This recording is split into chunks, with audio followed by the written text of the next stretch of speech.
Hello, hello, hello. How are you guys doing today? Oh my God, I'm so worried about this tripod.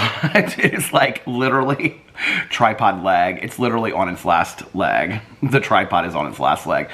In a second, I just looked to see what the brand is, and it's called Mini D, which I don't know what that means. But anyway, I'm gonna look on Amazon in just a second to see if there's any Mini D tripods. If not, I'm gonna see if I can buy one somewhere or something similar to this. So when I was talking about the other day, that the one that I have that's kind of like a spider, these are like the ones that are like real popular right now. Okay, see, it looks kind of like a spider. So you can like twist it and turn it all these different ways. Okay, these are great. Like they can grip onto things, and you can have them like on the side of it, you know, for the bed upstairs. You would think it would be good, but it's not. It doesn't really grip onto the side of the bed. It's better for me to tuck this one behind the bed and have like one leg on it. So this is what I was talking about when I said the tripod looks like a spider. See, it's like a spider. But to sit on, like, it doesn't work really well on just like a table. Plus, it's too short. So I have to, like, and it's not even. I don't know if you guys can see this, but it's not like really super even. So this one is crap. For me, for what I do, it's crap. I think for other people it would work. But anyway, so we're gonna look up and see if there's the Mini D tripod in just a second. That's the one assignment that we have today. How are you guys doing? Okay, so let's do a little time temperature check, first of all. It is currently, it's 5 o'clock on the dot. It's currently 5 o'clock.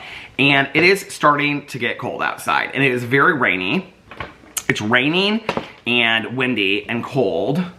It feels cold outside. Watch, I'll look and I'll probably say it's like 50 degrees or something like that. Let's look and see. I just cleaned off which pair of glasses. I have 3 pairs of reading glasses. So these are the 2 that I keep next to my computer at all times. I keep the clear ones, the old clear ones, well, the old new clear ones, and then I keep the blue ones next to my computer at all times. And the black ones are usually the ones that I keep like in the kitchen while I'm just moving around the kitchen. You guys are like, we don't care. If you have reading glasses, like, so when I was growing up, my dad had reading glasses like in every room, and I didn't understand it. Although he had the ones that were like the half reading glasses, like the bifocal ones, you know? Like the $5 cheapies from like Walmart. And so, but he would have them literally in like every room. And I'm like, and sometimes 2 pairs like I do. And I was like, Dad, why do you have them in every room? And he'd always say, when you have to wear reading glasses, you'll understand. Now that I have reading glasses, I understand. Because, so I have like the bright green ones that I wear in, so a lot of it has to do with how much they're scratched up. Because I just kind of like, I'm constantly putting them on and taking them off. A lot of people are like, you can get contact lenses that have them, or you can get progressives and wear them all the time. I prefer this. I prefer this. Because then you can have different looks and things like that. So then I have they're not green, they're like a teal blue. You know, they're the real bright greenish blue ones. Those are the ones that I wear to watch my iPad, because those are like the clearest ones that have no scratches in it. Other than, there's like 2 or 3 new pairs that I bought that I have in my sunglass case in the kitchen. But those like are kind of small, and they make me, I feel like they're like old professors, what they kind of look like. So I very rarely wear those. But then the black, like just these black ones are probably my favorites of all. Although somebody told me I look like Eugene Levy the other day. I kind of do a little bit, I guess. I don't know. But I like the blue, not Dan Levy, Eugene Levy is dad. I like the black ones the best. But anyway, so these are the ones that I just keep like on the kitchen counter while I'm doing stuff in the kitchen. And then I have a pair in the bathroom downstairs, a pair in the bathroom upstairs.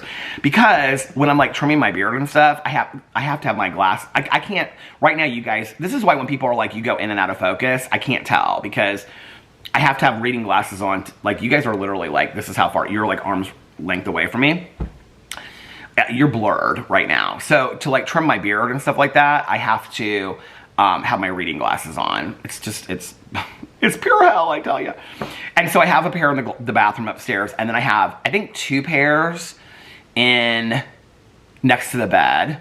And then I have like a pair always in my bag down here. And then I have like 3 or 4 extras that I keep in the reading glass case. Oh, and then in the drawer, because I won't throw them out. And so I think I actually finally did throw a pair out that were like so scratched up. Maybe it was the clear ones or the first black ones I had.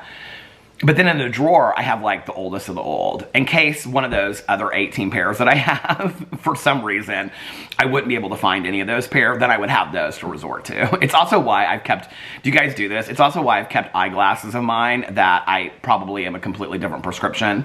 Although my prescription hasn't really changed a lot through the years, but I mean, I could wear them if I had to. But like these little round rim glasses, Oliver People glasses that I wore when I was like, I wore them when I first started working in, you know, treatment. So 23, 20, 22, 23, 24 was when I started wearing those. I still have them in the case, just in case I need a fallback pair of glasses. But anyway, okay. Let's see what the Indianapolis, so I put an I, and the first thing that comes up is Indianapolis weather, so, because I look it up so much. It's 45 degrees right now, and it is, let's see what the hourly weather is, because it seems like it's getting colder. Cloudy and windy at times with occasional rain, mainly this evening, low near 40. Okay, so it's not supposed to get a whole lot colder, but it feels cold. And then, it was supposed to be in the 50s. Tomorrow, 48. Tuesday, New Year's Eve, 48. Rain. That'll be fun for the wedding. Wednesday the 1st, 33. Thursday the 2nd, 36. Mostly cloudy, mostly cloudy. Friday, 27. Saturday, 24. I mean, it's going to get really... Oh, look at that. The 9th, 17 degrees. The 10th, 16 degrees. The 11th, I mean, it's getting way down there in January. So, I thought we were supposed to have some snow. Didn't I look on there and see snow? No, the only other... Oh, here it is. The 5th, PM snow showers. What day of the week is that? It's a Sunday. Oh, so that's next Sunday, a week from tonight. PM snow showers. I mean, you know how much stuff changes in a week. Mostly cloudy skies with a few snow showers later in the day. So that's the weather forecast. So we just got home from brunch and running errands. And by running errands, I mean picking out outfits for the wedding. So the wedding it's on New Year's Eve, and I'm real excited about it. It's gonna be fun. It's like, I think I looked at the invitation is literally right there. I looked at the invitation last night because I wanted to, like, they have this like card for like the dress code. So it's all black and white. Very like fashionable or glam and stuff like that. But for me, it's also about comfort. So Alex is wearing, like, they're asking that everybody wear like black and white, or like white shirts, but all like black and like evening gowns and, you know, very fashionable and, you know, all that kind of stuff. So last night, I was like, I don't know what I'm gonna wear. And so last night, I went up in the bathroom before I went to bed, and I like pulled out the one black suit that I have left in there, and I tried it on, and it fits. It's a little tight, but it fits. The pants fit. But the thing is, if I just wear it with like a shirt and a tie or no tie, it's just so plain, and it's not gonna be, I'm not gonna be super comfortable in it. I don't love wearing suits. I've never loved wearing suits, and I don't really love wearing ties. I just feel really constrained around my neck and stuff like that. So I was like, I want to have at least two options. So I want to have the suit, so I know that the suit will fit. But then I also was thinking about, I haven't done it at all this winter, that whole, like, remember that look that I did last year where I wore like the black sweater with like the white shirt and the cuffs coming out, all that kind of stuff. And then I also have a pair of blue velvet pants, velvet, like, you know, really nice, like from years and years and years ago. I haven't worn them in forever. So I was like, okay, well, if I wore them with like a black sweater and a white shirt, that would still be kind of like, they're very dark blue. And then I was like, or I could wear a black sweater with the white shirt out, because it says like on the invitation, like, you don't have to wear a tie. You can wear like an open collared shirt. And so I was like, okay, I could wear that with, like, Alex has fun shirts to wear with his suit. And so I was like, okay, I could wear the, like, just do the, recreate the outfit that I wore last year for like that Restoration Hardware opening. Except for, I think I wore gray pants. So I could still wear those gray pants. I love those gray pants. But I also have the black. Anyway, so I needed like a new white button-down collared shirt, because I didn't want to like get it press it or like take it to the dry cleaner, all that kind of stuff. So I was like, we have to go to Macy's.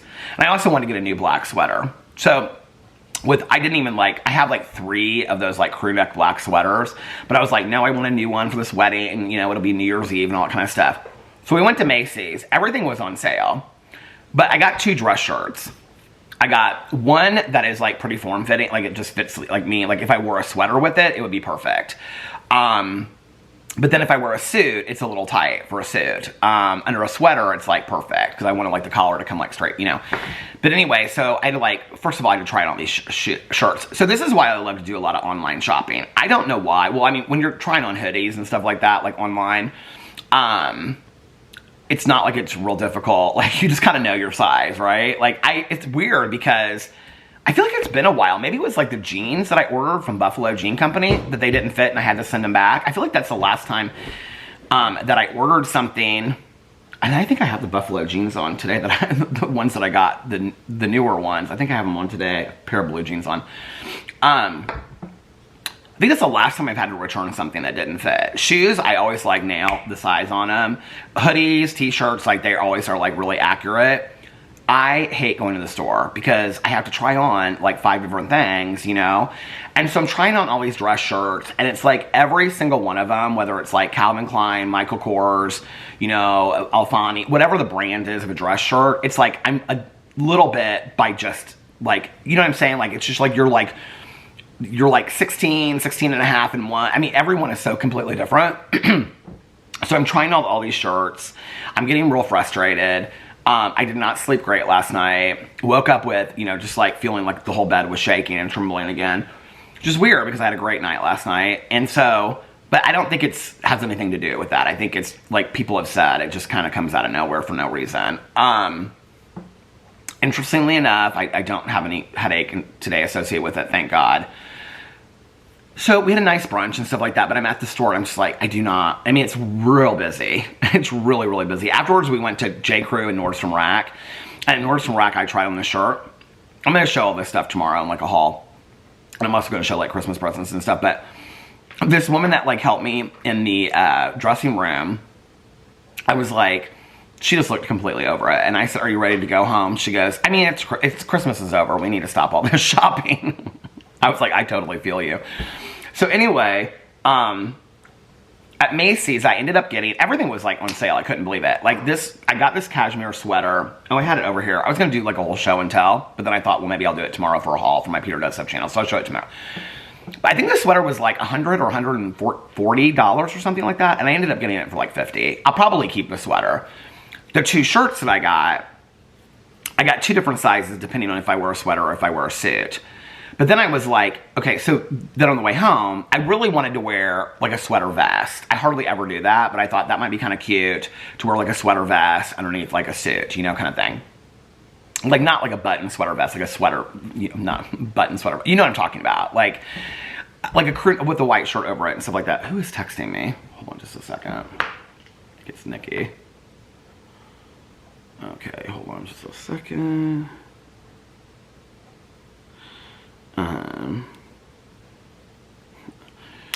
Alex had texted me. We were at Nordstrom Rack. He's like, shoe section at Nordstrom Rack. So first he's like, do you need to go to Nordstrom Rack or do you want to go there and look and see if they have sweater vests? I was like, I said, it's going to be so busy. I like looked over. It was like packed. I was like, and I was like, okay, I guess we can try. So J. Crew is right next to it. So we went to J. Crew and they were having like a great sale in there. It was like $10 a pair of pants. Alex got like 4, 5, I don't know how many pairs of pants he got. They're really cute. Like this like light wool pair, and then he got like a lot of pants for work. $10 a pair, you guys. They're really cute. So I was like, they had some sweaters in there, but they were literally, I mean, identical black crew neck sweaters, and they were like twice as much as I paid for one. So I was like, I'm gonna go to Nordstrom Rack, because Nordstrom Rack is right next door. So I went into Nordstrom Rack, and and I go to, like, I'm looking through the sweaters. First of all, okay, I don't know why this is like such a pet peeve of me, but I cannot stand when you like hanging sweaters. Like maybe when I was a kid, I would hang a sweater. I don't remember, but like I do not like, it stretches out the neck on a sweater. Y'all know what I'm talking about, right? I don't know why stores hang sweaters. I will not buy a sweater that is hung on a hanger in a store. I just won't. It needs to be folded so the neck is not stretched out. I like a tight neck on a sweater if it's a crew neck sweater. So Nordstrom Rack, like all their sweaters were like stretched out. I was like, no, I'm not doing this. But I went in the back and I was like, okay, let's like look at the dress shirts and see. I think Alex got the dress shirt he got at Macy's was black. Because he's thinking about wearing like a black dress shirt, like with a black suit, like doing black on black, because a lot of people are doing that apparently. So I was like, well, let's go and see if they have any black like dress shirts. So I go back there and I remembered that, I think it was for Fufu's wedding, I got a Tommy Hilfiger shirt. And it was so comfortable. Well, they had Tommy Hilfiger shirts because they're like stretch material.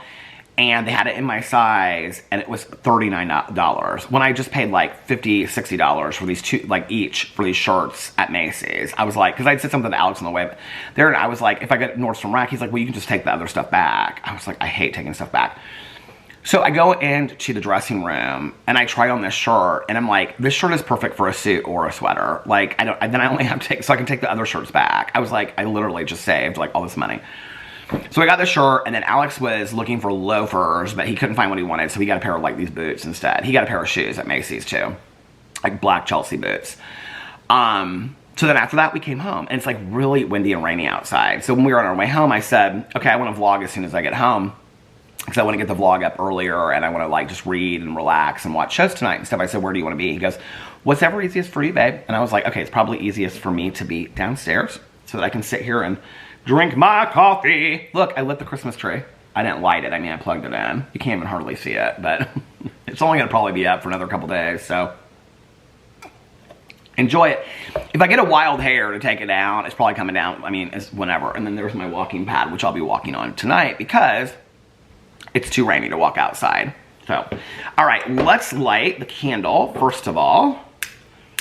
I guess I should tell you about the rest of today, then we can go to talk about last night. First of all, I just want to say I was talking to Nikki when I was waiting for Alex to be done at Macy's. And apparently she like left some comment explaining like what had happened to her because a lot of people were asking questions about it and stuff. But she told me, she's like, it meant so much to me. She was like, all the comments that I got from everybody. She was like, all the comments that I got from people just like sending all the love and positivity and prayer. She really, really appreciated it, you guys. And I just want to say thank you from Nikki. And I just, it means a lot that you guys just left such supportive comments. That was really, really sweet. She's doing much better. She's recovering at home, and she's just like, we were talking, and she's like, I'm just ready to like, she's like, tomorrow I just want to like take a shower, do my makeup, and start feeling back to normal again. She's still not feeling great, but she's feeling like a lot better than she felt before. So, so yeah, she's recovering a little bit day by day. So, but that meant a lot to her, so I just want to say thank you so much from me and from Nikki that you guys just, you know, whenever I say something on here about like what I'm going through, and yesterday I talked about my friend a little bit, and you know, so many people were just like, just the undying love that I got. I actually got a lot of DMs from people that shared like personal experiences of having gone through very similar things, and you know, like that's the coolest thing about doing all this is that so many of you like share stories with me, and you know, it's very similar to being in a 12-step program. Honestly, it's, you know, like there's no greater experience than, you know, one addict or one alcoholic sharing their story with another. And like when I share something and then you guys reach out to me and you share something or you thank me for sharing something, like I've gotten so many messages from people. You know, when I started talking about the anxiety at the beginning of it, I was really nervous about sharing it. And I'll tell you part of why I was nervous about sharing it was because I was like, number one, like it's not like I was like, have this diagnosis yet, right? Like my doctor just said this is, you know, situational anxiety. I mean, it might turn into something else, you know, I don't know. But I also was like, whenever I share something like that, I'm like, you know, I don't want to like step on other people's toes that have like generalized anxiety disorder and things like that. And so, you know, I was like, do I share it? Do I not share it? But it's something that's going on with me every day. You know, like I woke up today and I just was like, I just felt like I just was so out of sorts today when I woke up. And so, and it honestly today, I think one of the things that was really hard was that it usually takes about a half an hour for it to kind of go away. I mean, we were almost done with brunch and it still was like, I still felt like I was shaking. But so many people have reached out to me. A lot of you have said it in the comments as well, but a lot of people have reached out to me and said, thank you so much for sharing like your story. Like I've gone through the same thing. And then you guys have shared things with me like that was what it was like for you at the beginning. And it makes me feel like not so alone at all because I honestly felt like I was kind of going crazy a little bit. And it's just really, really helpful when you guys have shared that stuff. Don't ever feel like you have to, but those of you that have shared things and those of you that have reached out to me, I just want to say thank you. It really means a lot to me. And trying to, you know, navigate this weirdness of what I'm going through that's like really hard to explain to anybody that's like, you know, like Alex will ask, but it's like, you know, like it's hard to explain to somebody that's not going through it, you know. I just want to say, you know, and a lot of people like said stuff about me and Tanya, both on the, like, you know, sending love to you and Tanya, and Tanya was very thankful about that too as well. I just want to say, you know, that was really sweet. So thank you. You guys are always so loving and kind. I appreciate it. Okay, so let's go to today. So today I woke up. I'm not going to get into the weeds of how I felt. I just felt shaky again, you know? It's the weirdest, I don't know. It's like no 2 days are exactly the same. I think that's the hardest thing. It's like I don't know what to expect, you know? I will say like the headaches are not there, and like yesterday it wasn't that bad. So like that's good. So I don't know if that's like a sign that things are getting better, you know? I don't know. I think one of the things that's been really, really helpful that people have shared with me is so many people that have been diagnosed with like, you know, generalized anxiety disorder or associated things saying to me that their therapist or doctor would say to them, it doesn't have to be from anything. Like, I think that's the biggest misconception about it that I didn't really know until I had it or like was going through this, you know, was that it's not set off by anything. You know, it's not like, you know, like when I first started talking about it originally, not on here, but just like friends and stuff like that, people would say like, well, what's going on? Like, what's stressing you out? And so I'd be like, well, it's like, you know, we went through this whole situation with Boo or this or whatever. But today it doesn't feel like that. It's just like, I mean, you know, and then it's like, did I have like all these horrible nightmares? Well, I've had horrible nightmares for years. I used to have night terrors, you know? I didn't wake up from a night terror and feel the way that I do now. And so many people saying to me on here that it just kind of comes out of nowhere for no rhyme, no reason. It just is. Like somebody left a comment. I might get to it today because I was going to read some comments. But somebody left a comment and just was like, it just is. Like there's no reason for it. It just is. Not to say that there aren't like underlying issues that are going on or that are exasperating it. That there aren't like maybe like the Boo thing did, you know, bring it to the surface, or the grief or the combined grief did bring it to the surface now or whatever. Like I think that that probably plays a factor into everything, right? Especially if it's situational, obviously if it's situational. But that was really helpful to me because it was like, I was trying to find a reason, like what happened in the last 24 hours that's the reason why I feel this way. Well, nothing did, you know? Actually, my last 24 hours, you know, since I vlogged on here has been rather peaceful, calm, and good. So there's no reason why I should wake up this way. And today, it was like really lingering. So we got up today. We both got up kind of late, and I said to Alex, I was like, do you still want to go to brunch? He was like, yeah. And I was hungry. And so we got up and like, we got, you know, ready and stuff like that. And, by the way, so this is my other t-shirt or sweatshirt. It says Nantucket Golf on it. Somebody said they need to cut their sweatshirts like me. Okay, I didn't do this. So this is how they come. They're like deconstructed. So like the edges of them are like cut up and stuff like that. And they're cut like down. So it's like, they're supposed to be like, I don't know if you can see around here, but on the edges, they're like cut. These are expensive hoodies, but I will tell you, they're really, really comfortable. The only thing I do not like about them is that they cut into the sides here. And so it kind of is like, you know, like a hoodie kind of like goes like this. It's like very much like that kind of. And so it's kind of like out. But the brand of this, because somebody always asks me whenever I wear the Montauk one or this one, is the Port Company hoodies. What's it called? Here, I'll tell you exactly what it's called. I think it's Port and... Is this it? Hold on. No, that's not it.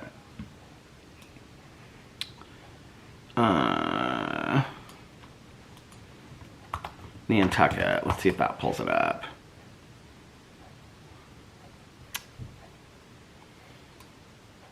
I guess I could just look in here, but I don't. Oh, First Port Company. Here it is. So the brand is... Yeah, here it is. First Port. And it has a lighthouse after it. So like the sweatshirt that I'm looking at right now, which I love, is just a plain blue hoodie. This part is like ripped open. I don't even think this one that I'm looking at has like these on it. And it comes small, medium, large, extra large, and extra, extra large. This is an extra large and it is huge on me, okay? But they're expensive. They're not, this is 90. Well, the one I'm looking at just says Nantucket with a sailboat right here. It's real cute. And it's $98. I don't even know if they have sales on here. Oh, yeah, they do. Let's see what they have on sale. Oh, they have sweatpants. Okay, let's see. They have an Ibiza tennis one. But these, okay, so the crew sweatshirts that they have, like, they're all, like, cut up and stuff like that. Their Ibiza tennis sweatshirt, sky blue, is on sale. It was $110. It's now $79. Okay, I like this hoodie. I'll be honest with you. I don't know that I believe that it's worth $98. I saw these plain trucker hats online. They were so cute last night. They said like California Miracle Club and stuff like that. I have no idea what the brand is. $230. I was like, my icon hat from D Squared, which was like my favorite one in the entire world. That hat was so, like it was It was like a $200 hat, but it lasted forever. These were just basic, like, I mean, these are like $40. I mean, that's ridiculous to me. $230, and it was like no nicer than this. I mean, it was basically just a regular trucker hat. Okay, their t-shirts. Okay, they have, actually, they have a lot of t-shirts on here. $21, so their t-shirts are reasonable. It's their hoodies are expensive. But then they have Lower East Side Lacrosse, $68. Montauk Fish Sweatshirt, $82. They have a lot of women's hoodies on. Okay, so they have a hoodie that says Montauk on it. It's cactus green. It's $98 down to $79. Oh, they have a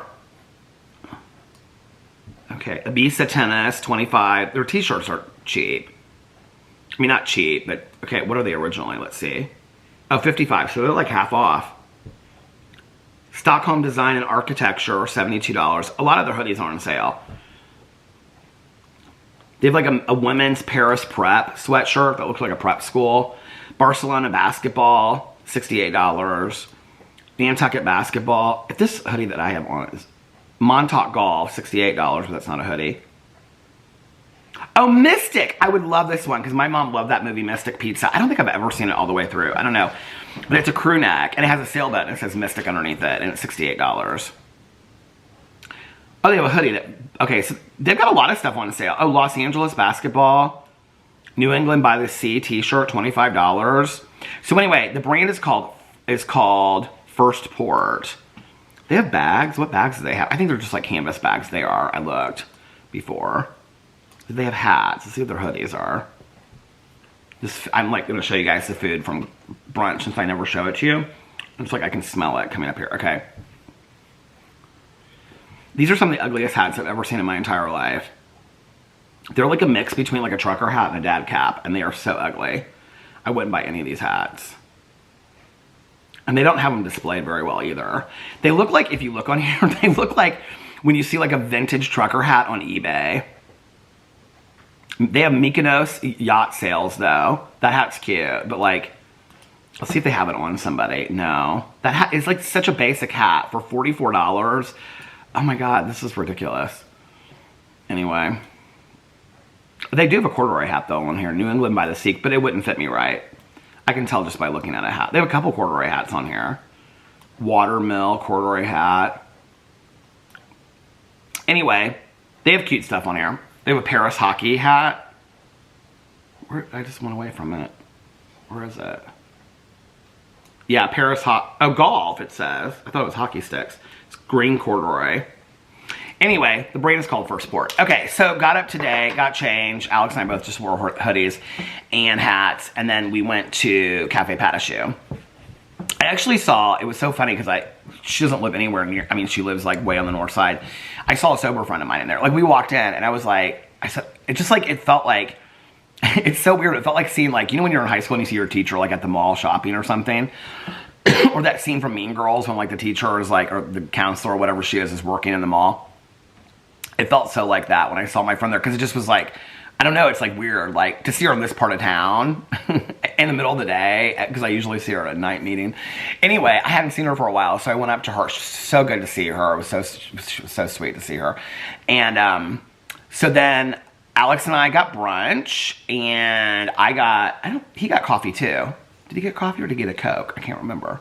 But I got the coffee. Frangelica flavored, no Frangelica in there, just want to make that clear. Just Frangelica flavored, not my favorite. But, actually, I think they ran out of the Frangelica. And so this is like, what I got left was like half Frangelica, half the Pesu blend. Then Alex got a bowl of the turkey chili. And he ate all that. And then he got, here, I'll show you. I have stuff to bring home. Show and tell. Okay. Oh, that should be my thumbnail.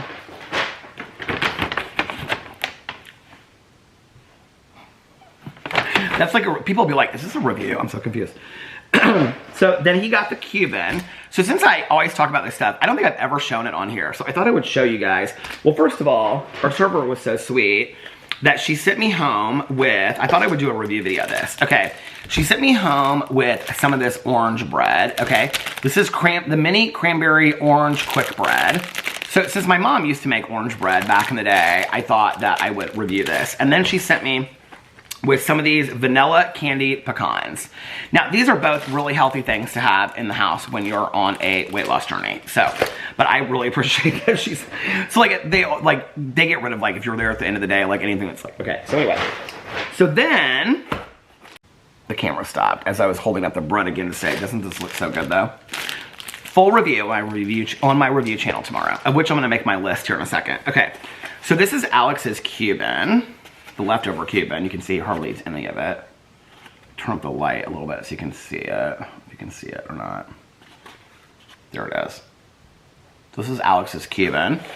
So you can see in here there's rice, black beans, avocado. He's got sriracha in there, egg, and everything like that. Completely vegetarian. Oh, does he have chicken in there? I don't think he does. No, completely vegetarian. And then this is what I have left of my fat rabbit. Oh, it's all falling apart. Oh well. Oh, dang it. Oh, my onions just came out. I don't want to pick up the onions because then my fingers will smell like onions. So this is what the fat rabbit looks like. And then chips.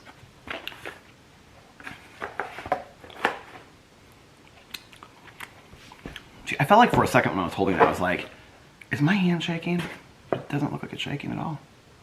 Anyway. And then the coffee I brought home. So that was brunch. And then after brunch, we went to Macy's J. Crew. And I can turn off this because I'm not ordering any more of these expensive hoodies right now, even if they're on sale. We went to Macy's, J. Crew, and Nordstrom Rack. J. Crew did have some cute stuff. We also just got an LL Bean by us. And so Alex was like, do you think that they'll have sweaters in there? I said, I think they'll have lots of really cute sweaters for winter, but nothing that I need for a wedding. And I need to specifically just be purchasing for this wedding. So last night, after I got done vlogging, I got the vlog rendered and then was uploading it, I was like, I'm gonna take a walk. And I was really worried it was gonna start raining last night. So I took a walk and I walked for, hold on a second, where's my list? My walking list again. I walked for, hold on a second. So the night before I walked for an hour, I'm keeping a list again, an hour and 34 minutes. And then last night I walked for an hour and 37 minutes. So that was good. And then, is he bringing his chips? Did you finish all those chips already? No, I just don't want any more. Oh. What did you decide to end up watching? The industry. He has like 3 shows he's watching right now. Okay, so last night I walked for an hour and 37 minutes. Towards the end, I like really wanted to walk a lot longer, but my legs were starting to hurt. I think it's because I haven't been walking regularly for a while. And so I was like, you need to just go home. You don't need to push it or you're gonna be in a lot of pain. I am a little sore today from walking last night. I walked pretty fast, but I almost finished, and I was gonna finish it when I got back, but I just was like, I got back and like my legs felt like noodles. And so I sat for a little bit. Tanya called me. I called Tanya. I talked to Tanya. And then I took a warm hot shower. Hold on a second. So anyway, I am almost done. I did not finish it last night. My plan was to finish it last night. I'll be home for Mischief, the Jacqueline Frost book. I have 16 minutes and 52 seconds left of the last book in the Christmas Tree Farm Mystery Series. Do you know what? I wanted to look on this and see. Hold on a second. Because the last book was about the dancers in the... was that a year ago that I read that book, the 4th one? Because they reference it in here, the murder about like the ballerinas and the Nutcracker and all that kind of stuff. So when I was reading this last night or listening to it, I remembered when I was like listening to it and walking, because when I was walking, listening to it, I was walking at like the exact same spot that I was walking listening to this one. So I was like, hold on a second. I wanted to go in here to my Goodreads and I wanted to see 2 days left of my reading challenge. Okay.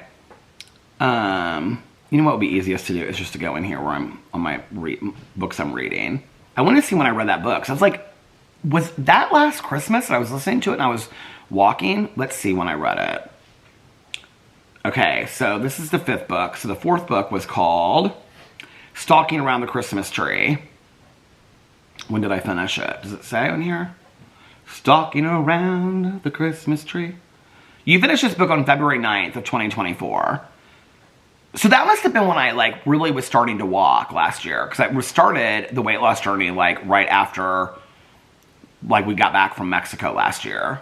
So that would have been February 9th. So I must have listened to it. I don't know why I would have listened. When did I, let's see when I started it. Oh, it says start date, November 22nd. Did I really not finish that until, did I go back and finish it? I don't even remember.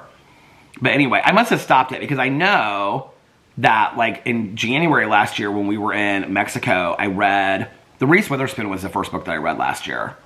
I think it was called First Lie Wins. Let's go back and look and see what my first book was. Why is it not letting me challenge details? Books read, okay. The very first book that I read last year was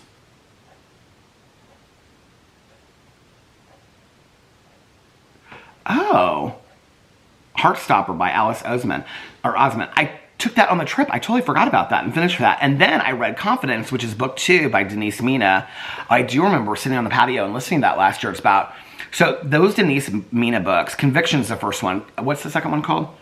Confidence. Oh my God, I love those books so much. You guys, she's a thriller writer that doesn't get talked about a lot. Denise Mina, M-I-N-A. So the first one, she's got tons and tons of books out, but this is the only series of hers that I've read. It's called Conviction, and it's about a woman that's like obsessed with true crime podcasts. And so she and her husband like break up because he's having an affair with her best friend. So she just seems like she could care less about it.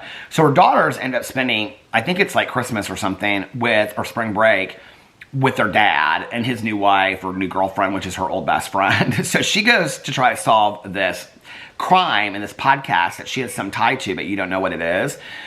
And she goes with her best friend's ex-husband, who is like still distraught over the fact that his wife cheated on.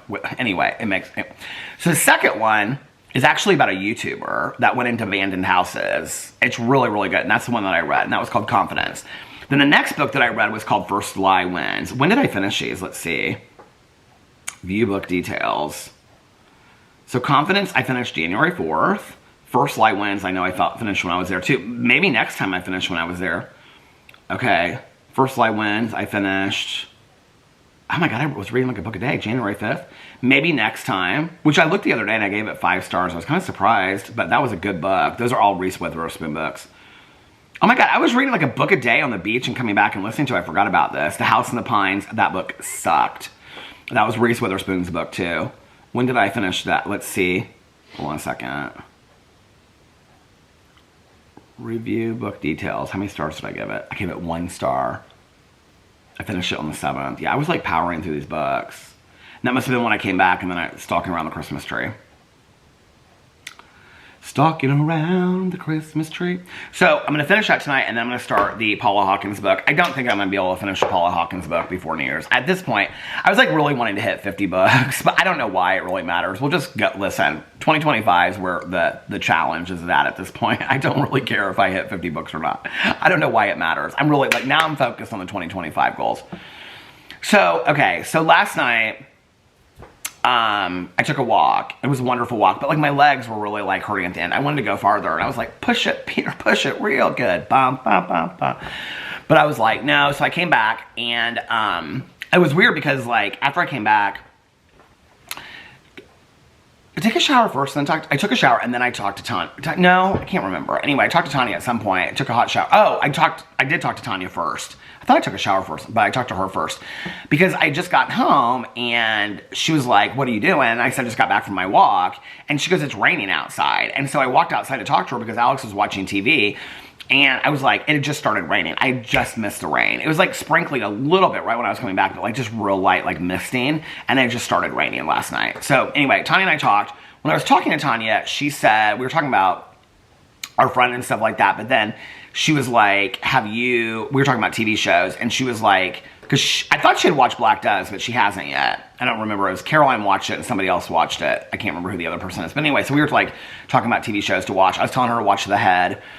And she was like, have you watched the Girls Gone Wild documentary? I think she had mentioned it like to me the day before too. And then she brought it up again. She was like, I finished it. She's like, have you not watched it? And I was like, what's it on? She was like, Peacock. And I was like, no, I haven't watched it yet. When did she mention it to me? She mentioned it to me like a couple days ago, and then she mentioned it to me again last night. And she's like, I think you would find it really interesting. Well, what I find interesting about it is, I mean, I didn't really know a lot about the Girls Gone Wild thing. I wasn't really the demographic for Girls Gone Wild. So I didn't really know a lot about it. But I do know about Joe Francis. And the reason I know about Joe Francis, that was the owner of Girls Gone Wild, is because if you watch the first seasons of The Real Housewives in Miami, which just like 2 years ago I binge watched, Leah Black, okay, who is, like, she was one of the original Real Housewives of Miami. She's not on there anymore. Super, super wealthy. Well, she did this, like, fundraiser every year, which was called, like, the Leah Black Ball or something like that. And she would always have, like, guest, like, celebrities. And Joe Francis was one of them. Like, Joe Francis was one of, like, her really, really good friends. And I can remember there was this whole thing. Why can't I remember what her name is? The model that was original Real Housewives of Miami cast. What was her name? The girl whose sister was on there, too. Larsa Pippen, no, she was, but Marisol Patton, Nicole Martin, she's not going to be on it anymore. I love her so much. Christy Rice, she was one of the originals. I totally forgot about her. Oh, Leah Black. Leah Black is that much older than me. She was born in 1956. I didn't know that. Oh, Gertie, I love Gertie so much. Where is it at? Where is she at? Oh, Karen. I forgot all about her. The dentist. Oh, Anna. Who is I talking about? The model. What's her name? I can't think of her name. Joanna Krupa. Joanna Krupa. So Joanna Krupa was on there. Well, there was a whole scene that happened, if you watch Miami, where Joanna Krupa, like Leah had Joe Francis there in Miami because he was going to be like a guest at her party. Well, Joanna Krupa, who was with this guy that owns bars in Miami, she's not with them anymore. They broke up and now she's married to somebody else, I think. Joanna has kids with them. Joanna Krupa was there with that guy that she dates, and apparently she used to date Joe Francis, or her sister did, or something. There was like some huge drama about Joe Francis. And then like he wouldn't like really back up. He like kept on like saying to everybody, oh, I know Joanna Krupa and her sister and all this kind of, it was this huge mess. Well, so when I watched that, I can remember thinking, oh, this is Joe Francis that got into all the legal trouble. And because I mean, that aired, and then like a lot of the legal trouble stuff came out. So I can remember watching it, and I was like, at that time, I mean, he had legal trouble, but it wasn't like what it came later. And he was friends with the Kardashians and all that kind of stuff. So I knew who Joe Francis was. I just didn't know a lot about the Girls Gone Wild thing. Well, trigger warning, I will tell you, it's a lot about heavily drinking and doing things you don't want to do. But I didn't really understand the whole thing about Girls Gone Wild. So I will say that as far as trigger warning too. Like, I was one of those people that really thought that Girls Gone Wild was just... And I knew that there was like Guys Gone Wild that came later. But I didn't really know that there was... I thought Girls Gone Wild was I literally thought it was what you saw the ads on TV. Like, girls on spring break, you know, like... flashing people. I didn't think it was more than that. It was full on, like... It was full on, anyway, the stories are so sad. So I said to Tanya, I said, I don't think this is something that I really want to watch. She's like, no, I'm telling you. She's like, you need to watch it. She's like, it's really eye-opening.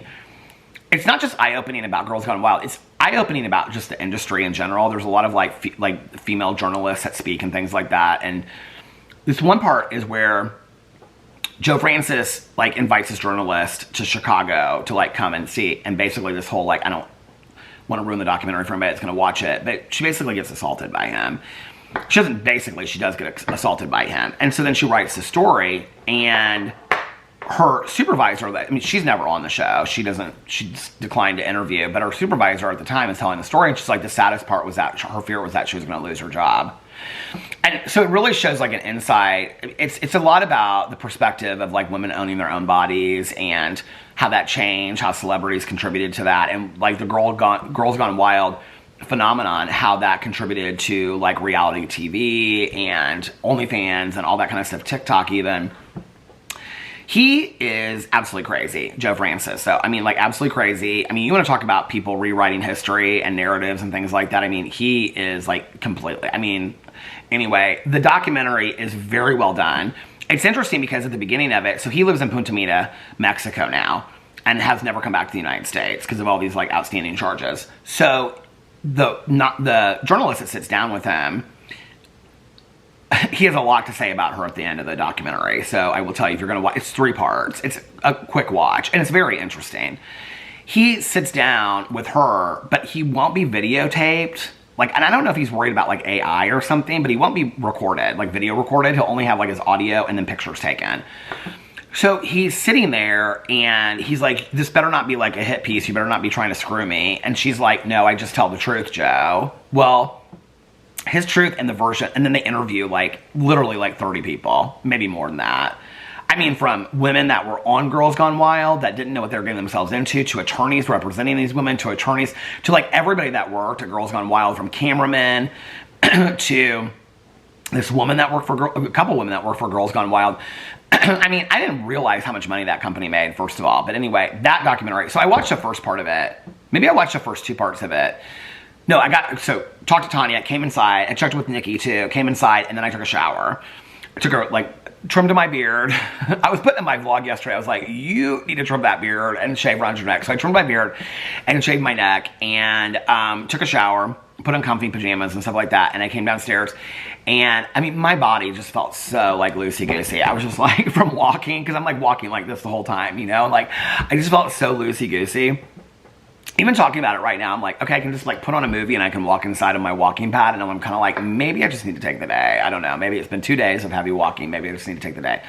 But anyway, so I'm like sitting there and maybe I just watched the first episode. I think I watched the first episode, and Alex was upstairs watching All Rise, which he finished, by the way, last night. And so I said, and at this point, maybe I watched 2 episodes.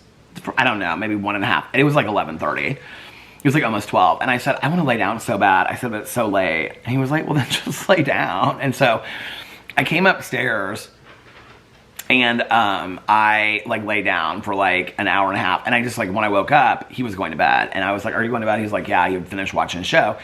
And I said, this candle, I just want to say, this from Peanuts, the Peanut Freedom Farm, like it just burns so calm.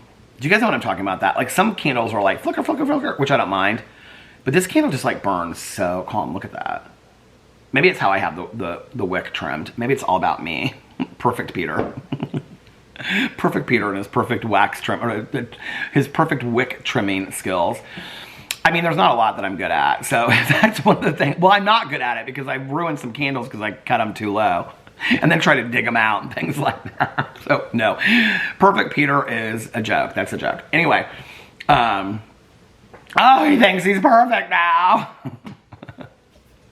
I swear, guys, some people don't have a sense of humor at all, you know? But anyway, I don't know. But anyway, I took a nap, and then I got up, and I was like, I should just sleep. I told Alex, I said, because he was going to bed, I said, I should just sleep through the night. He goes, and just sleep through the night. I go, I know, and my body needs it, but I just want to watch TV. Like, this is like this is my time of the day to just like relax and stuff like that. I'm so afraid to like, it's like a little bit off. I'm afraid if I fix it, it's going to go, and then we're going to, I'm just going to look up the, what do you call it? The tripod. So I got up finally, and I texted Nikki earlier in the night, and she was like, had like fallen asleep. And so I woke up and she had like texted me, and she was like, I got up. She's like, I'm gonna sleep all night long, blah, blah, blah, whatever. And so we kind of went back and forth a little bit and like just were like joking. I was like checking to make sure she was feeling okay and stuff like that. So I came downstairs. I did not read Go Ask Alice last night because I was like, I gotta get into the shows. So I finished Girls Gone Wild, and then I watched... Did I start Girls Gone Wild the night before, and then I finished it last night? And Tanya, I was like, I wasn't sure if I was going to finish it, and Tanya told me to finish it last night. I don't even remember at this point. Everything is just a blur. Maybe that's what happened. I don't think so, though, because I was watching The Head the night before. I honestly do not remember. Maybe I started the night before and finished it last night. Maybe I started it last night before my nap and finished after my nap. I don't remember. Anyway, but then I was like, okay, I'm going to start watching season. I was like looking at all these different shows. Squid Game. A lot of you told me you watched Squid Game the first season and you loved it. So I'm going to watch that. I'm going to save it. I've got so many shows. Tanya told me that Disclaimer on Apple is really, really good, but that's on my list. I have so many shows that I want to watch. Like, I am I'm having such a hard time getting through them. By the way, Alex told me today he finished All Rise and that he loved it. So the last episode he said was like in 2023. So it apparently, you know what, I should look this up for him and see. Maybe it's coming back and he doesn't know. All Rise canceled? I think he said it was canceled. In May 2023, the series was canceled by CBS after 2 seasons before being picked up for a 3rd season by the Oprah Winfrey Network on that September. The 3rd season premiered on June 7th, 2022. In August 2023, it was announced that the 3rd season would be its final season. He really, really liked it. He talked a lot about like how it talks a lot about like immigration, racial diversity, and things like that within the courtroom. And he learned a lot about like the justice system and things like that. He said it was really, really interesting. So he would recommend that. He's now watching Industry, is what he's watching right now, which he said is kind of like about the stock market or something. I don't know. I do not know how he comes up with these shows. Okay, Industry, HBO. Oh, here it is. Doesn't look like it's about the stock market at all. Industry TV series. Television drama series created by... Where's the plot? I was going into what the episodes are about. Show's 1st season follows a group of young graduates competing for permanent positions at Pierpoint and Company, a prestigious investment bank in London. Okay, I guess he's right. So he's watching that. And he started something else too. I can't remember what he said he started, but anyway. So I started The Head season 2 last night, and I'm done with the first. No, I think I just started episode 3. I must have finished Girls Gone Wild when I got up. No, I didn't. I didn't get downstairs and get everything last night and get sitting in there watching they're watching my old sponsor that passed away. You know what he used to say to me? I call him up. I'd be like, "What are you doing?" And he'd be like, "Well, I'm watching TV. I don't know. Maybe it's watching me," or something like that. He'd always say something about, "I don't know if I'm watching TV or if the TV's watching me." But anyway, so when I finally sat down, it was like 2 something. What else did I do? I was looking at something online last night. Oh, I found this article. Okay, I like screenshot the title of this article in case you guys want to go find it. I will not be linking it, but I screenshot it. Hold on a second.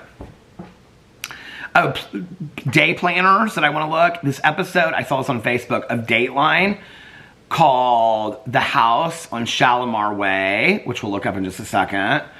And then, I guess I didn't screenshot it.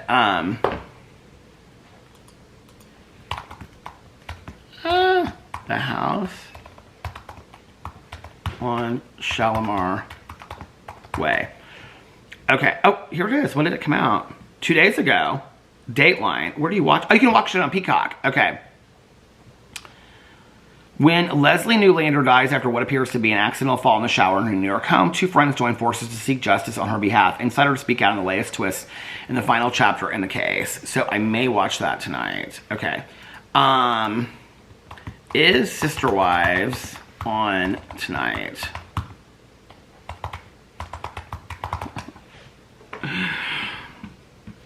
There are no TV airings of Sister Wives in the next 14 days. What is that? I don't know what that means. 7 days ago. It says 1 week break. That was a week ago. 6 days ago. See, now it says that it aired on the 22nd, but that's not true. It didn't air on the 22nd. Episode 15 airs tonight on December 22nd, but that didn't happen. Thursday, December 26th. Okay, how do we know when Sister Wives season 19 episode 15. Let's see when it comes on. Oh, today it is on. Faith Can Move Mountains. All right, we're going to have to watch that tonight. And let's look at this up. Sister Wives season 19 finale. Let's see when that is. The season 19 finale of Sister Wives will air on December 25th. No, that didn't happen. The episode will leave viewers on a cliffhanger regarding Mary's dating life. Some fans speculate the series finale will focus on a relationship between Cody and Robin Brown. Where are they getting this? That's not even true. That didn't happen.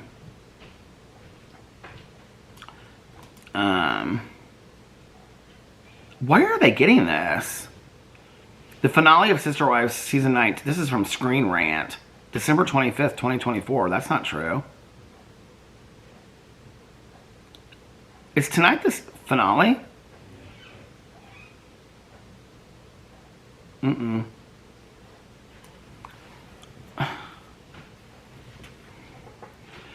Okay, it's saying that it's going to get us to at least March or April of this year. Why does nobody know how many episodes there's going to be? Like, they usually put that out, don't they? Anyway. So, I started watching season 2 of The Head last night, okay? Which I was like, how are they going to... I had no clue if you've watched it, and I'm not going to ruin it for you because it's too good. But if you've watched it, I swear I'm not going to ruin it for you, okay? If you've watched it, it is so, so, so good, first of all. I didn't understand how they were going to make a season 2 that was similar to season 1. But they did, somehow, with the same kind of characters. And season 2 is better than season 1. I mean, I am like on the 3rd episode. It is so, so, so good. So all I'll tell you is if you watch season 1 and you liked it, season 2 is even better and even scarier. And different location, but like, I mean, it is unbelievable. So I watched that last night and then I went to bed. Yeah. So tonight, I'm just going to relax and I'll probably take a nap at some point, walk on my walking pad unless the rain stops. If the rain stops, then I've got to make my list for, I've got to make a list for, what is today's date? The 29th?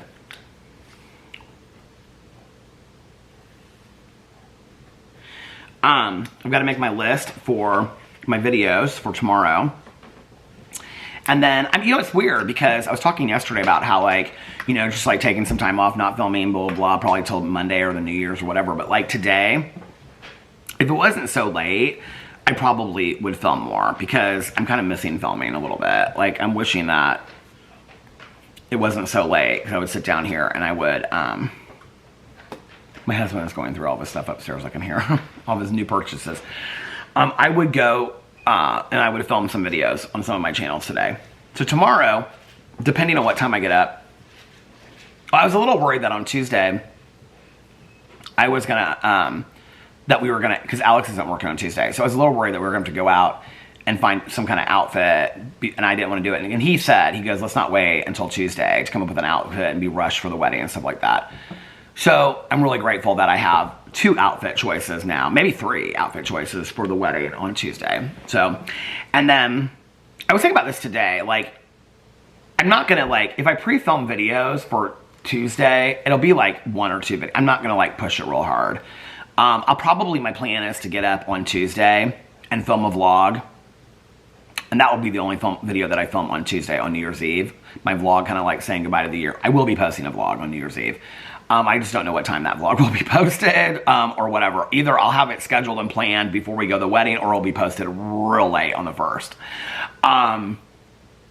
But I will be posting a vlog on New Year's Eve. Just, I'm going to end the year having, you know, like vlogging on the vlog. But anyway, whatever I film tomorrow, like pre-film tomorrow, I mean, there's a drama video that I want to do. There's kind of like a meaningful one and kind of like a pop culture one that I want to do for that channel. So doing both of those. So I'll probably pre-film some videos for Tuesday and then, but I'm not going to pre-film videos for New Year's Eve and New Year's Day. So just depending on kind of like what our New Year's Day looks like. I mean, Alex isn't working. So if we're just relaxing and just kind of like hanging out, then I'll probably just do a vlog on New Year's Day. If not, then, and I'll tell you guys about the wedding and stuff like that. If not, then I will probably film on some of my other channels if we're just sitting around here being bored and just watching TV and whatever. And then, what is that? That's Wednesday, right? And then Thursday I'll definitely be back. I don't think Alex goes, do you have your AirPods in or can you hear me? Goes AirPods in. I don't think that he, we have couples therapy next Friday. The 2nd.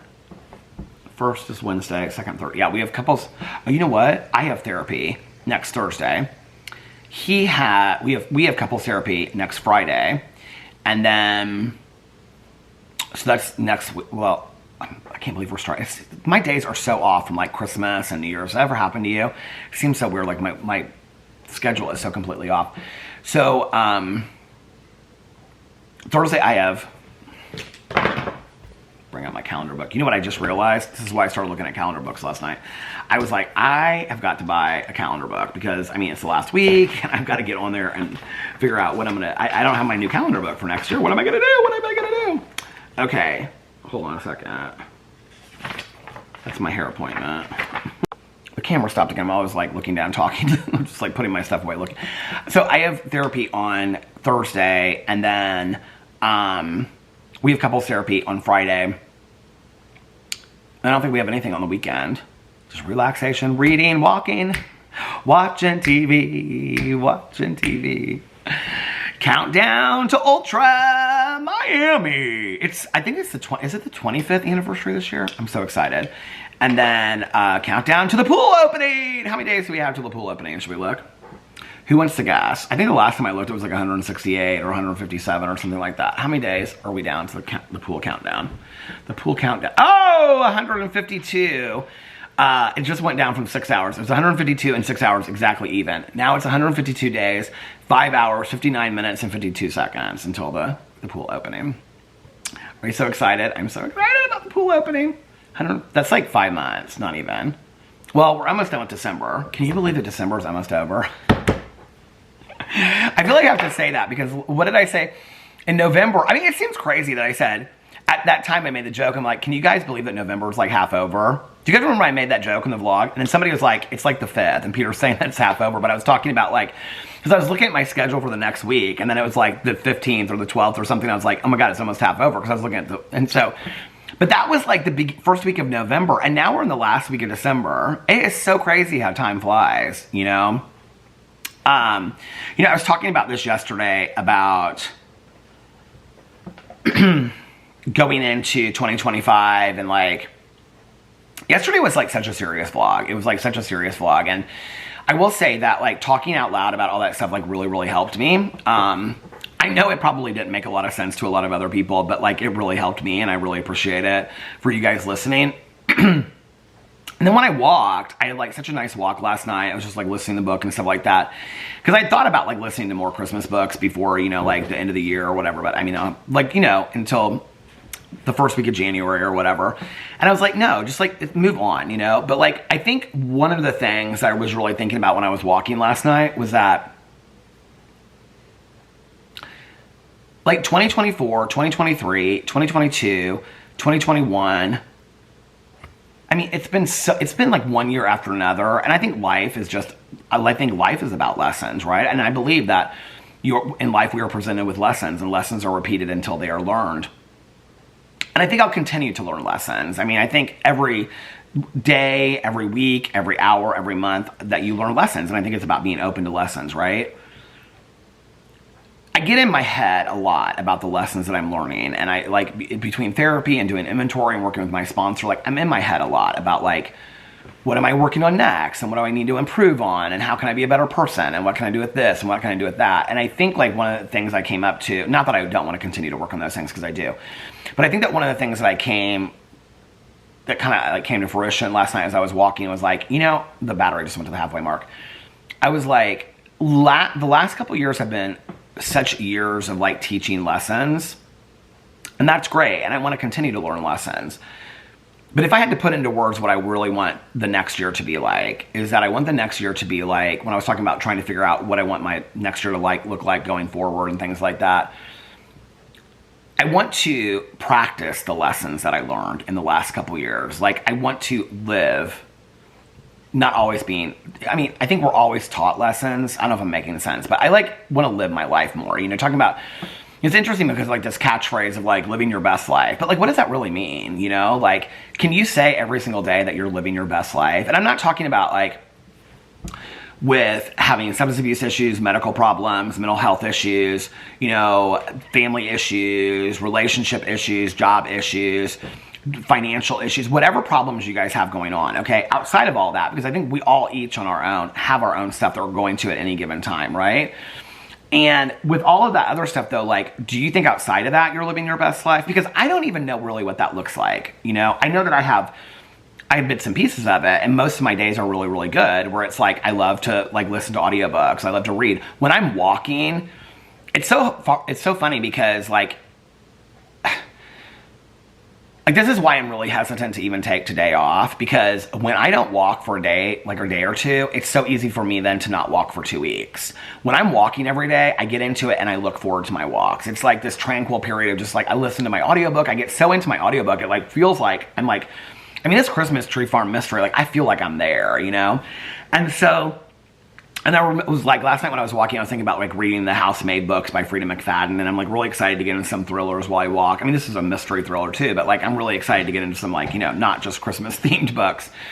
But I love that. I love watching TV shows. I love doing stuff with Alex, you know, talking to my friends, hanging out with Tanya, and stuff like that.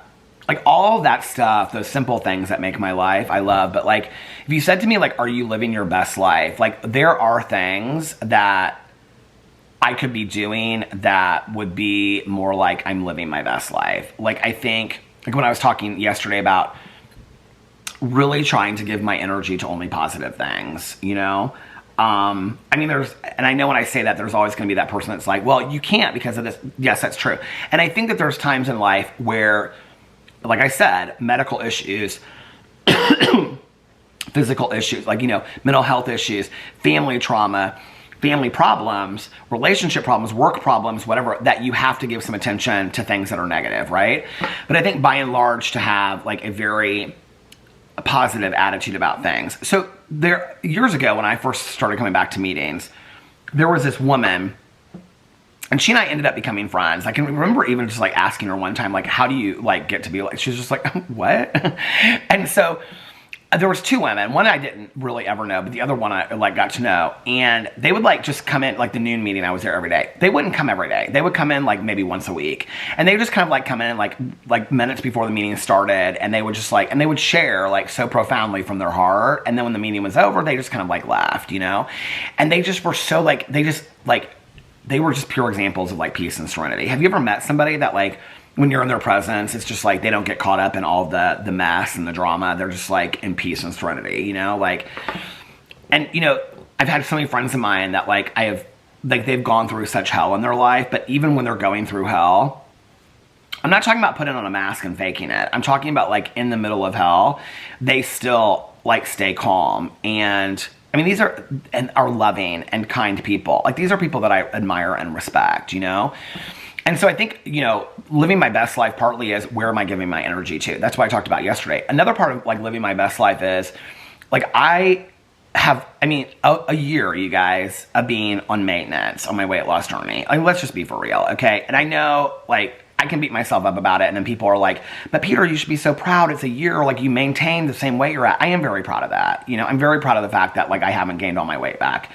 I've gained some weight back, but I haven't gained all my weight back. Like, that's, you know, a big thing. And so it's like, but I've also just maintained my weight, you know, for most of the year. And I'm like, this is the year where I'm like, I gotta do it. Like, it's just time. Because when I am healthier and when I'm thinner, like, I feel physically better and I feel like I can do more. Well, living my best life means that I can do more. Like, it's easier for me. So with the weight that I've already lost, if I continue to lose weight, I'm just going to feel better, you know, emotionally and mentally about myself. Physically, I'm going to feel better. I'm going to be able to move easier, things like that. So that is a big part of me living my best life, is being in the best health possible. That's number two. Number three is not waiting. And, you know, I talked a lot about, like, this year, I've talked about it a lot, like, where not just this year, but, like, my mom would, like, buy things and she would save them. And she'd say, oh, I'm going to put the sheets are what I always think of, because it was the one thing that she had, like, this Halston set of yellow and white sheets. She never used. Alex and I ended up using it. I mean, it was literally like a comforter. It was like sheets, pillow shams. I mean, like, all different kinds of stuff. This blanket that PP loves so much, she never used any of it, you know? And so I've talked about that, like, using the stuff that you have. But I also think it's a bigger message than that. It's like, we are none of us promised tomorrow. And I think living my best life looks like like I said the other day, like I'm an ideas guy, right? Like which of those ideas, like is it really that important for me to write another book? You know, I talked last year about like doing the movie and whatever, and that didn't happen. I mean, there was 1,000,001 reasons why it didn't. The book didn't get written, first of all, and all the people that I wanted to star in it was like all over the place. But those are just excuses. If I really wanted it to happen, I could have made it happen. And in retrospect, I'm like, do I really care that much? Like, does it mean that much to me today as it did a year ago? I would like to write another book. I just don't know what that looks like yet. And I have 1,000,001 things, like not 1,000,001 things, but I probably literally do have like 60 different ideas. You know, from doing an advent calendar book to doing just a cozy mystery series of which I have like 3 outlined, you know, to doing just like a book about like my addiction and my sobriety, of doing a book about like me and my mom's addiction and sobriety, which I like started that book like years and years ago called Pretty Drinker. I talked about that. To, you know, all these different ideas, to doing like an advent calendar recovery book that was going to be, remember the movie was going to be about the recovery people in this house, and, you know, maybe just make that it. You know, I don't know. Like I've got all these different ideas, but then it's like weeding through those ideas and being like, what are the ideas that really matter to you? What are things that you really care enough about that you're going to put energy into? And where I put my energy in 2025 is really important to me. I think living my best life in 2025 equals where am I putting my energy on a daily basis, and really being cognizant of that and really being aware of like, where am I putting my energy? You know, when I talk about traveling more, it's like, for so long, I just wanted to like pick up and like on a weekend just be like, let's go, babe. Like, let's just like, you know, let's go to Las Vegas tomorrow just for 3 days, or let's do this, you know? And now that we can do that, you know, it's like, we haven't done that. And so like next year is like a year that I really want to do more of that, because that's kind of like the sheets, you know? It's like, what are you going to wait till you're 75 to take off for a weekend? No, like that's like the saving the sheets. Well, my mom never got to use those sheets. You know, there's a lot of things my mom used to say. Well, next Halloween, I'm going to do this, or next Christmas, I'm going to do that, and whatever. I do the same thing. I think living my best life is all those things that I'm wanting to do, all those things I wanted to do. Like, I think some people call them bucket list things. My bucket list things don't look like, I don't really have bucket list things, but my bucket list things, if I did have them, they don't look like, you know, going down, you know, like Alex's is like places and like experiences, like he really wants to do Tomorrowland, you know, and like, you know, the music festival, or go here, you know, go to like Thailand and whatever. Yeah, sure, I would love to do those things, but those are not, like, my bucket list things are not like that. My bucket list things are like, I mean, like, it's so weird when I think about, like, I immediately thought, like, what's the things that make you happiest? And you know what I just thought of? Like, being as far as I am in the Misfortune series that I am. Like, that makes me happy, you know? Like, I'm really excited to read these James Patterson books next year. Like, I'm really excited to read the entire Alex Cross series. Like, those are things that, like, mean a lot to me. Traveling and being with Alex and us having, like, the isolated time, just the two of us together on a trip, like, that means a lot to me. You know, nights spent with Tanya Jean, things like that, that means a lot to me. You know, like, I've been trying to plan some other trips with some other people, you know, and like what that might look like throughout the year, even if it's just for like 2 or 3 days, you know, to visit somebody. And so I need to, like, I don't know, like, it's interesting when you think about that idea of living your best life, and what does that really look like, you know? Does that look like having all the money in the world? To me, it doesn't. Does that look like having $1 million home or a $200,000 car? To me, it doesn't.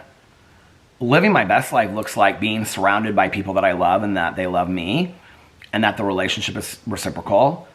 It's about peaceful, serene days, doing something that I love, which, I mean, I have all of it. I think that's the thing, right? Is that when I look at my life, it's like there's so much that I already have. You know, it's like the prayer that I was taught by my friend in early sobriety, you know, God help me to want what I already have. It's like so much of what my perfect world would look like, I already have. So then it's just like, what's the things that are standing in the way? Well, my weight is one of those. My body image, you know, getting into shape. And I really think, like, I can visualize myself like being the person that's like running or walking like every single day, like for hours, and eating really, I mean, I can visualize that person. It's just, that's not who I am today. Like, you know, I'm much more likely to, like, you know, grab like a loaf of this orange bread than I am to like make a smoothie. And that mentality and that perspective has to change. Because I think that I can see that person that gets really excited about, you know, making the fresh smoothies or this or that or whatever, you know. Like, I was like going through all these different like vegetarian, really healthy, like meal prep services. And if you guys have any that you would suggest, put them in the comment section below. But I'm not talking about the ones where it's like they send you all the things and then you have to do it. I don't want to do that. I'm talking about the ones that come prepared. And so I was looking at these different things that are like really heavy in vegetables and things like that. And like I was like, okay, let's try some different things in 2025, you know? And I think my health is at the top of that. I've been doing okay, but I've been status quo for so long. It's like, take it over the edge, you know? It's time to take it over the edge and do better, you know? And don't wait for things. Like if the idea goes through my head, like, God, it's gonna be a nice weekend in Las Vegas. We should go to Vegas for a weekend. Be like, hey babe, let's go to Vegas this weekend. Do you have any plans? Nope, I don't have any plans either. Let's go to Vegas for the weekend and do it, you know? And then, you know, like this summer, and I was laying in bed before I was trying to go to sleep last night. I just got real upset about Boo Radley. I won't get into all that, but I was like, it was another, you know, example of I'm not ready for a dog yet. But when the time comes to do that, like I mean, and I'm excited about that. I have that on my goal list for 2025, is to, you know, to get another dog. But when that will feel like it's right, I don't know. It doesn't feel right now. But I think like it's this interesting like idea of living your best life. You know, it's like, what does that mean?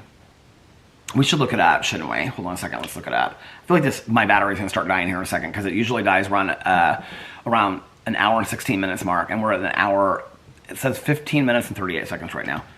Living your, you know, before this stops, let me actually go get another battery, and I will be back in two. Okay, I'm back. I went into the kitchen to get another battery, and I put the food away, and then, I put the food away in the refrigerator. And then when I came back, the tripod was being a mess again. And I was like, I never looked up that, what is it called, Mini D? It's like so scraped off that I can't see it. Okay, living your best life will have to wait. Mini D camera, oh, it says tripod. Hold on, it comes up tripod. Tripod, it's gonna be this. Is that it? Mini tripod for phone. No, I don't want one for a phone. Shopping. GPX mini tripod. Well, this one's not bad. Amazon Basics lightweight mini tripod. But maybe that's the reason why it's falling, because it's lightweight. These are all for phones. Oh no, here it is. The mini, oh, Mercari. I don't have a Mercari account. The Sunpack Mini D table tripod, new in package. Does that mean they don't make it anymore? Sunpack Mini D. Let's look that up and see. At least now I know what it is. Okay. No. Oh, there it is. Platinum plus eBay. Pre-owned, $13. We don't need a pre-owned one. No, ma'am, because you know how that's going to go.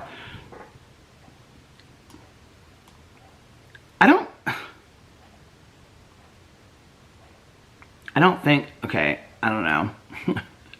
This is not what I was hoping for. Okay, let's look on Amazon and see if they have. See, when you look on Amazon for camera tripods, okay, Sunpack. Oh, it does come up. Hold on a second. That's weird. Is it the one I want? No, but that one's not bad, actually. Okay, $21. That one's like heavy duty. But see, the thing that's easy about this is that you can travel with it so easily. Where do you put the camera, though, on that thing? Oh, there, you put it. Okay. Sunpack 620 tripod black 3-way. And it can, what is this? Oh, is it on sale? Oh, it's off 7%. Okay. Oh, and I need to get batteries, too. Here, we'll add that. I can't remember. Oh, I was like, I can't remember what kind of batteries I need. Canon battery. Hold on a second. Camera. Does it say in here what kind of battery this is? Battery pack.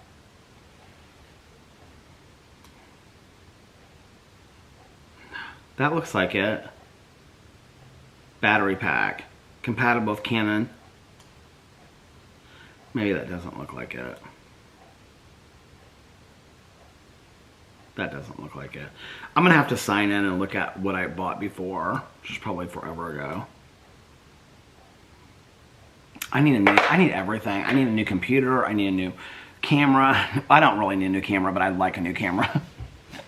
I'd like a new tripod. I'd like a new everything. Okay, let's look up living your best life. This will be so funny to see what comes up. Okay. This is the AI interpretation of it. Living your best life means actively pursuing a fulfilling, happy, and meaningful life that aligns with your personal values, passions, and goals. Essentially making the most of each day by doing things that bring you joy and a sense of purpose while staying true to who you are. I think that's a big part. Key aspects of living your best life. Self-awareness. Understanding your values, desires, and what truly matters to you. That's what I'm trying to figure out. Goal setting. Set clear and achievable goals that contribute to your overall happiness and fulfillment. I think part of living my best life, because I do set goals, is not setting so many goals and not living such a constricted life by goal setting. I wouldn't necessarily agree with that one. I do think goals are important, but not for me maybe in that one. I want to get away from the list making and the goals. Okay. Positive mindset. Maintaining an optimistic outlook and focusing on the good aspects of life. That's what I was talking about. Where do you focus your energy? Meaningful pursuits. Engaging in activities that bring you joy, purpose, and a sense of accomplishment. Exactly. Healthy habits. Oh my God. Prioritizing physical and mental well-being through exercise, healthy eating, and sufficient sleep. The sleep part. I don't like it. I mean, I love to sleep, but I don't like regular sleep hours. Okay. Strong relationships. Cultivating meaningful connections with loved ones. See, the healthy habits is the one thing that's getting me, right?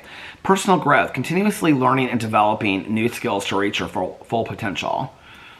Yeah, I mean, but this is where I'm talking about, like, I mean, I agree with that, but like, new skills, but like, I don't know. I want to like live in the lesson instead of always being taught the lesson. Does that make sense at all? Like, I want to practice the lesson, not just always constantly a new lesson coming up, which, I mean, that's life, right? But, gratitude, practicing appreciation for the good things in your life. Okay, living my best life. Create the life you desire now instead of... What is this? Okay.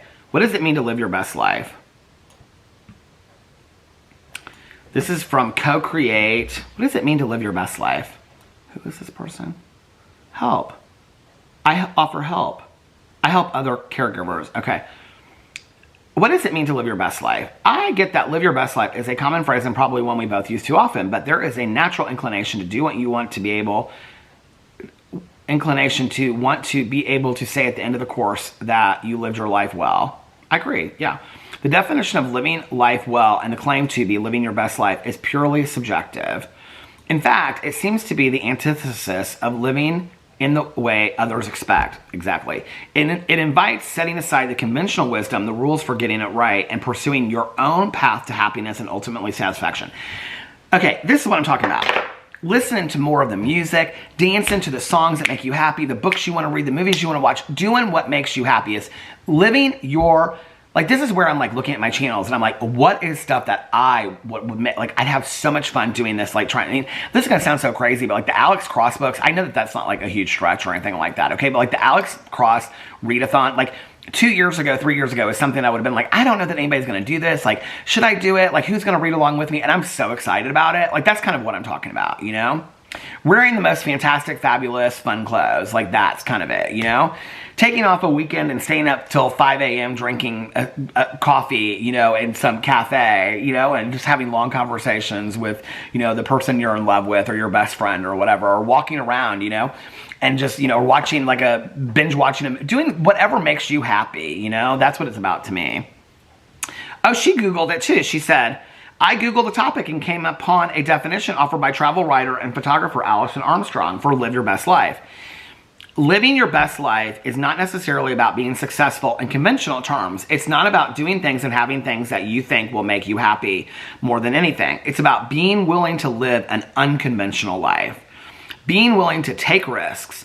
Being willing to step outside the box that society presents to you. If you achieve this, you will be happy and you will be living your best life. Okay, so living your best life to this travel writer is about not comparing your success to other people's, stepping outside of what other people expect of you and think that you should do, and living your most authentic life while taking risks. I agree with that, stepping outside the box of normality.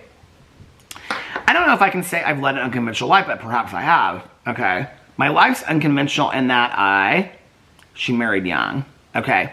at 20 and then married old at 50. So apparently I believe in marriage and kept my birth name the second time around, having learned from giving it up the first time that I am who I was born to be.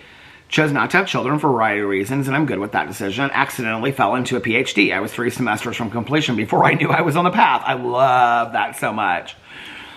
These were unconventional decisions, to be sure. Here's what I think today. Satisfaction doesn't come from simply bucking conventional wisdom. It arises from a willingness to explore what's out there for you alone. I love that. What decisions might set you apart from the seemingly preordained path that the world of advisors would implore you to follow. I think that's it for me, right? Like when things are presented to me this year, instead of just like, I think I've lived in fear for so long that instead when like, where is my other shoe? There. When things are presented to me this year, like taking more opportunities, saying yes more often to things, and saying no to things that I absolutely know that I don't want to, but saying yes maybe to things that like I normally, like there's a lot of things that like I say no to just because I don't feel like I have the energy, or I don't really like feel like it, but it sounds fun to me. And then once I get there, I have a really good time, or once I'm doing that, I have a really good time. So this year is going to be more, well, I'm hoping so, about... This would be a good time for me to talk about my goal for last year. This is going to be more about like saying yes to things in life. Not everything, but things that I want, that sound fun to me. Last year my goal, she's saying anything else about this before I get to my goal for next year? Hold on a second. I also think that living your best life requires that you take what life hands you and make more of it than you would commonly be expected. What gets in the way of living your best life? Most of us would say adversity, circumstances that don't go our way. I've always believed that how we deal with adversity, those gifts in life that we wouldn't necessarily, this is what I'm talking about with the people that have like peace and serenity just every day. Like I want that. In this life, I've known some adversity, although no more than many other people encounter. And in those times of challenge, I've always discovered some new inner strength I've never noticed before. Other things that impede our path to living our best life include decisions that don't serve us, belief systems that stop us in our tracks, longing for what we don't have rather than loving what we do have. Here's what I was talking about with my friend that said, help me to want what I already have. I wish for you the commitment. Okay, self-care is every conscious action you take that feeds your soul, nourishes your body, nurtures your spirit, or replenishes your relationship with yourself. In the last year, I love all of that, first of all. I should have looked up, I'll tell you what the article's called, because I really like what she had to say. Hold on a second. The article is from a website called, if you just Google search living your best life, it comes up, and it's from cocreateforlife.com. I know nothing about that website, I just read it because it came up there. In the last year, my goal was really to focus on staying in the present moment. Like that was my one goal this last year. Stay in the present moment and really enjoying each and every moment.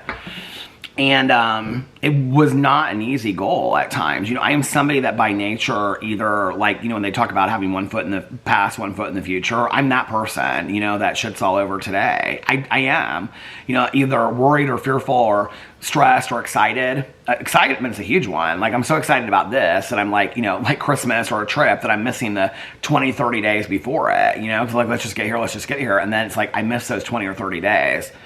But then I look back and like part of the fun and excitement of like before Christmas was like the Advent calendar book, every day reading that. Nikki and I talked the other night about, before she got sick, we were talking about how much fun that book was to read. Like it really like changed. I mean, the book itself was not the greatest book in the entire world, although I did order one of his other ones that just came. That book wasn't the greatest book in the entire world, but the activity of like reading it every night was so fun. Looking forward to reading it every night. I mean, she would text me and be like, I can't wait to read her book at midnight, But I think like living in the present moment has really taught me, and like just taking what happens in that moment, taking a deep breath and being like, okay, this is what's here for today. And I don't know, like I will say, I mean, I had several goals for 2024 of things that I wanted to achieve. Many of them I did, many of them I did not. Many of them like, it's weird, like changing my Peter Watches TV channel into like, when I started it, I was going to do like cover all this like Bravo drama. And then it was just like watching reality TV and covering it. And I don't even really remember it, in all honesty. I think maybe it was the first video that I went back and did, I think was, or if I went back and looked, I think like the first video that I kind of changed it was either like The Secret Lives of Mormon Wives, but that's a reality show, so it wouldn't have been that one. I think it was the the Ashley Madison documentary on Netflix was when I kind of like really started changing what I was doing over there. And you know, like today I have so much fun on that channel. Like I have so much fun of like looking at a trailer for a show and being like, is this something I should watch to cover? Like would people be interested in it? Or trying to watch the shows when they first come out so that I can give, you know, like 2 or 3 days after it comes out or the next day, like I just watched this last night, binge watch it. This is what, you know, I have so much fun because I love to watch TV. That was such just a natural progression of living in the moment and doing something that I love and turning it into something natural, which when I look back on how I started on YouTube to begin with, you know, was just about, I just had so much fun with it, and I still do, but I think I get more in my head about, not on this channel, but like on my drama channel, like what do people want to hear about? What do they want to hear about? What do, you know, what they want me to cover? Instead of just doing things that I love to cover. You know, in my life, I will say this, when I have done things that feel true in my heart, which I think is like being authentic. When you're authentic to yourself, when I have done things that have felt right in my heart or felt good, like I usually, like those things usually turn out to be pretty successful or good for me. Like at least I'm happiest when I'm doing those things, you know? And I think that going back to the idea of living in the moment, like it was a challenge for me. There were days that it was very easy for me to live in the moment, and there were days that it wasn't. I think, interestingly enough, when Boo Radley was really sick, it was a huge test of living in the moment for me. Because I was constantly like, I hope he makes it to Halloween. I hope he makes it to Christmas. I don't even know what that difference would have made. Instead of just, you know, there were moments, like, I actually wrote this down. There were a couple moments where, it was even before he got sick, that I would just like, I'd be like rushing around, like I'm gonna make this video, and then I would just stop, because Boo Radley would just like be laying on the bed, and he'd just be like looking at his paws or something, and I would just stop, and I would just lay on the bed with him, and I got so many pictures and so many videos, and I'm really grateful for that. And you know, having gone through what we went through with Tucker and Pee-Pee, it taught me to just live in the moment with him, you know? And so before he got sick, I had so many moments where like, I just lay on the bed with him in the middle of the day and just like talk to him and, you know, have him do his flips and, you know, like, you know, rub his tummy and stuff like that. And just, you know, I had so many good moments with him. I'm so grateful for that, you know? When he got sick, I think because I was living in fear, and I think what I do with fear is I go to the future or go to the past. And so it was hard for me to live in the moment, and I was so stressed out, you know? And so it really tested that for me. But I think having one goal to work on this year, I think like, especially like when I'm thinking about it in my head, like one moment in time for me that was really living in the moment was when we were in Mexico for Alex's birthday. I had so much fun on that trip. And like, I can remember like us coming back from, we went, so the night that we went out to Tulum, to the club, that was so much fun. I just was in the moment that night. And then when we came back and everybody in the lobby, it was like the whole bar was packed and people were dancing and we all danced and Jesse and I danced the whole, I mean, it was just so much fun. That trip was so much fun. And I really just kind of like let it all go. And I was just like, just live in the moment, you know? No excuses, no fear, just live in the moment and have your best life. And I had such a great time, you know? So I'm learning. I think it would be really good for me to have one goal, one thing to ask myself, like having that one goal last year of like living the moment, I would ask myself, like, are you living the moment right now? And maybe the question I need to ask myself, maybe the one goal for myself for 2025 is living my best life. And so I can ask myself, are you living your best life in this moment? You know, or are you living in fear? Are you living in, you know, worry? Are you living in excitement for what's to come instead of just living in the moment and living your best life? Like, are you living your best life in this moment? I think that's an important question. Maybe that's what my goal will be for 2025. I think that is what my goal is going to be like, or is going to be from 2025. I think I just made that decision. You know, that 2024 was living in the moment, and 2025 is going to be living my best life.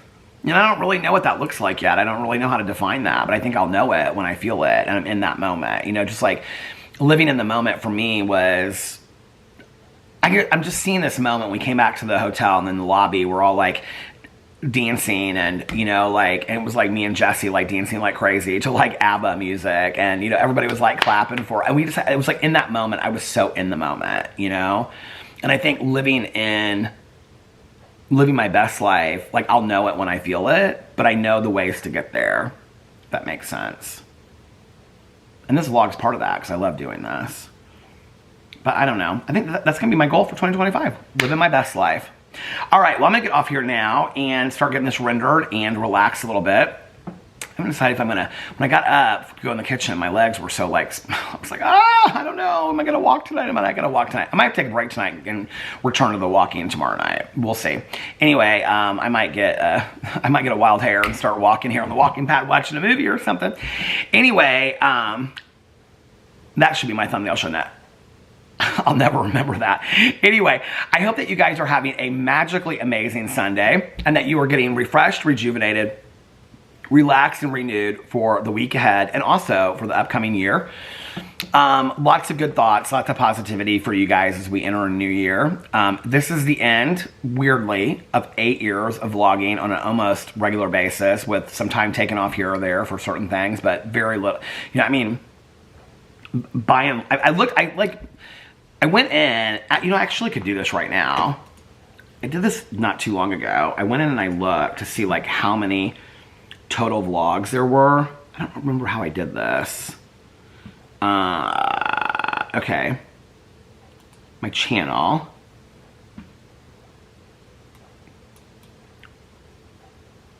$2,600 videos. Okay. I know when I do this, you guys are going to be like, okay, Peter, you totally did that math wrong. Calculator. Okay, I guess I could have just pulled it open on my phone. So, 2,600 vlogs divided by 8 is 325 vlogs a year, basically. Which means there's, what, 365 days in a year? Which means that I have taken 40 days off from vlogging a year. Which is 40 divided by 12 is 3. So I have for 8 years vlogged almost every day except for 3 months a year. I mean, I know that I like after the accident, I took some time off after pancreatitis, after PP passed away. Last summer, I took, you know, a day here and day off. But that's crazy to think that in the last 8 years, when you average it out over time, it's like I've vlogged almost every single day except for 3 days a month. Like, that is crazy, you know? But I love it, and I'm so grateful for it. And I cannot believe that we are getting ready to enter the 9th year of vlogging. It seems so surreal, doesn't it? It seems so weird. But anyway, I'm going to get off here now and get this rendered and get this going. Like I said, I hope that you guys are having a magically amazing Sunday and you're getting ready, refreshed, renewed, and rejuvenated for the week ahead, and also for the new year. And if nobody else has told you this today, you might want to come up, maybe figure out what your one goal is going to be. I mean, I got like 5 or 6 goals. I don't have that many this year. I actually think it's like 4 or 5 goals that I have in my phone that I did on my sobriety birthday for the upcoming year. But then I think the idea of having one goal is really good. It really helped me a lot. So I think my goal is going to be living my best life. So I can ask myself, are you in this moment living your best life? So, are you? Anyway, let me know what you think about all that in the comment section below or not. I love you guys so much. If nobody else has told you this today, I love you guys and I'll see you tomorrow. Bye. Love ya.